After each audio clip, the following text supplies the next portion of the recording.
Монгол Улсын ерөнхийлөгч Ухнагийн хүрэлцэхийн урилгаар Узбекистан улсын ерөнхийлөгч Шавкат Мирзиёев Монгол улсад төрийн айлчлал хийхээр өнөөдөр хүрэлцэн ирлээ.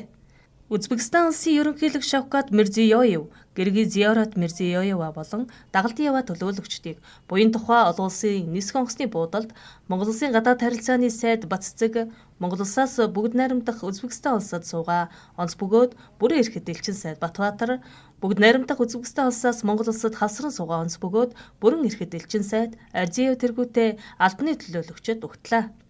Узбекистан улсын ерөнхийлөгчийн төвшөнд анх удаа хийж буй энэхүү төрийн айлчлалын үеэр талууд харилцааны эргэцэн үндсийг бэхжүүлж, уул уурхай, байгаль орчин, боловсрол, шинжлэх ухаан, соёл, эрүүл мэнд, ургамлын хорио зэрэг салбарын хамтын ажиллагааг өргөжүүлэн хөгжүүлэхтэй холбоотой засгийн газар болон байгууллага хоорондын баримт бичигт гарын үсэг зурна.